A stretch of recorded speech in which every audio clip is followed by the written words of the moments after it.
Hello everyone, welcome back to the channel. I am the Maize Madman.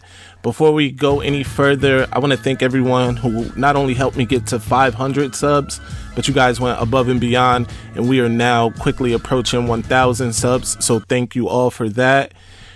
But today we are here to talk about 5-star quarterback Jadyn Davis and any movement in regards to his recruitment, as well as Aaron Gates and the Michigan staff visiting him, and we have an update for you there, as well as Michigan losing a true Michigan man in Dametirus Meechie Walker way too soon.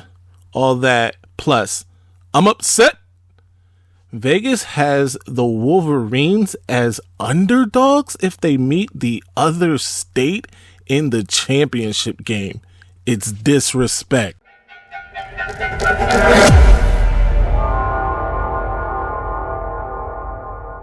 Then the Fuji's gonna break up. Now every day I wake up, somebody got something to say. I'm gonna tell them why I'm mad. I'm mad because Vegas has decided, for some inexplicable, absurd, and offensive reason, that Michigan would be the underdog in a rematch should these two teams meet in the championship game, which we won't. But the other state is favored over Michigan if that would happen. And it doesn't make any sense. I'm trying to math it, and the math ain't mathing. Let me explain. Michigan, a season ago, beat that vile, disgusting, cesspool-ridden team 42-27 at the Big House. In the snow, they said. Okay.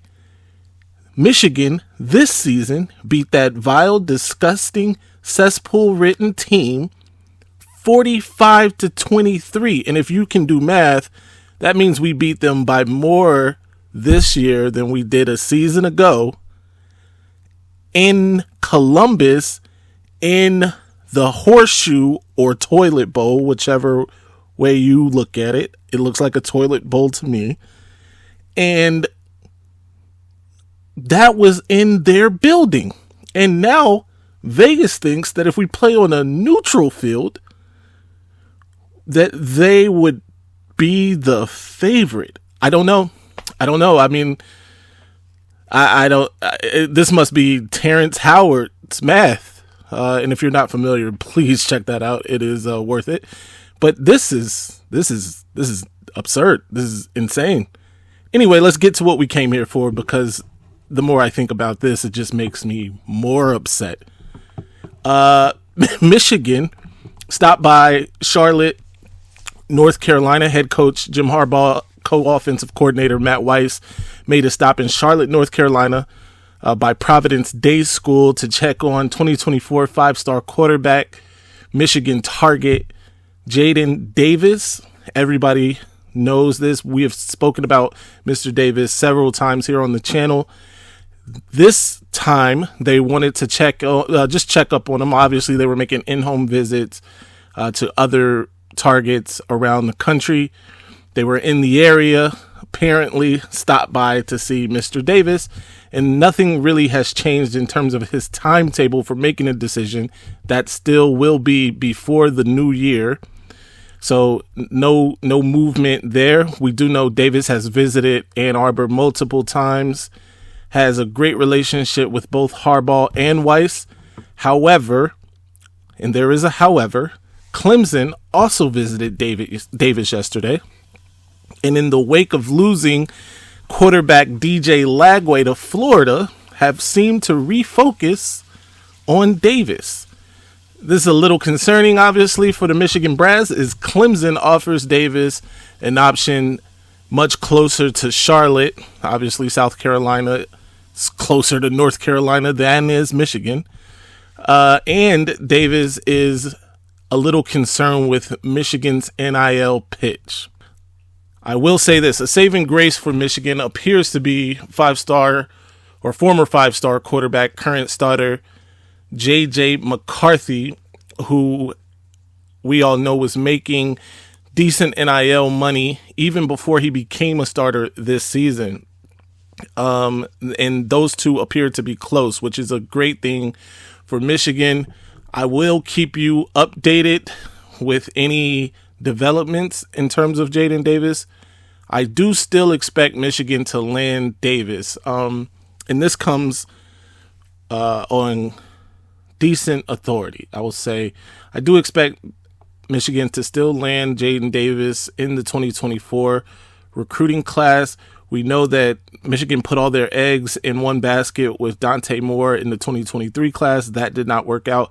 They have used a similar approach with Jadyn Davis. And if it doesn't work out, then we could be in trouble in terms of quarterback recruiting for these two classes.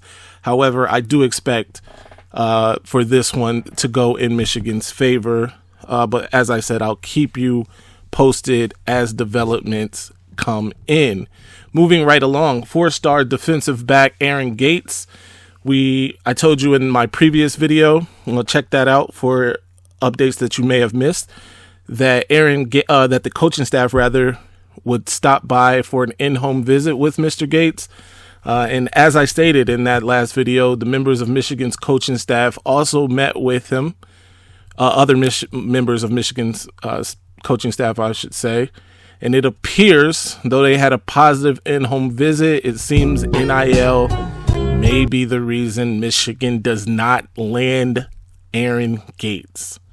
You couple that with Florida doing all they can to keep him in the class, and it's a recipe for Michigan to miss out on Aaron Gates. I will say that it's been a long, arduous fight for Gates, and Michigan has really put up a good fight. They've offered or shown everything that Michigan has to offer, which is obviously a winning culture, great university, but that NIL pitch again appears to be holding Michigan back. Let's move on and let's talk about NIL for a second. I know I had some questions in the comment section about NIL and Michigan's approach, and I want to address that. So Michigan's NIL approach and the state of Michigan's law surrounding NIL is what we're going to address, at least on some surface level. What I do know is that the state outlaws student athletes from using their name, image, or likeness for tobacco, alcohol, marijuana products, also for gambling and adult entertainment and adult products.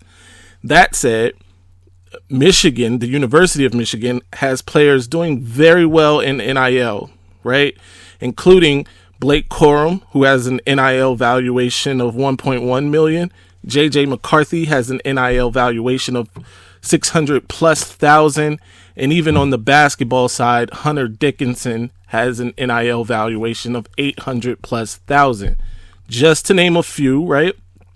Now, those numbers aren't necessarily what they make. Rather, what On3, a website that I use quite frequently for information myself, it's what On3 has valued those players' potential earnings. This is important. It's not necessarily what they make, but what they have deemed that their name, image, and likeness can make them.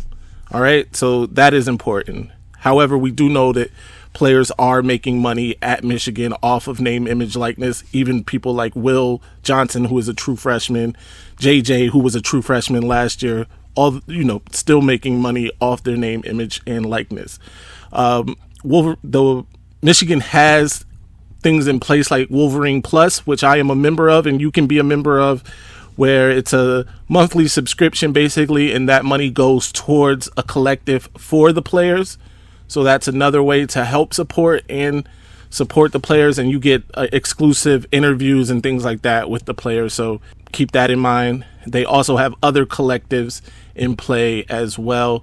It appears, though, that Michigan and the Michigan coaches and recruiting staff need to work on their pitch more than anything in terms of NIL, but we'll see how it goes, and hopefully, things get better.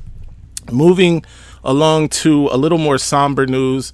Yesterday, Michigan lost not only a fan, but an inspiration and a true Michigan man, as Dametirus Meechie Walker lost his battle with osteosarcoma, a rare bone cancer. We want to give our love, thoughts, and prayers to Meechie's family and friends. Yes, rest in peace, Meechie Walker. Before I get out of here, make sure you smash that like and subscribe button. Comment down below. What do you think about NIL? What do you think about Michigan's NIL approach? Do you think that Michigan will land Jadyn Davis or Aaron Gates? Of course, condolences to Meechie Walker and his friends and family. Till next time, though, I'm upset. Ladies and gentlemen.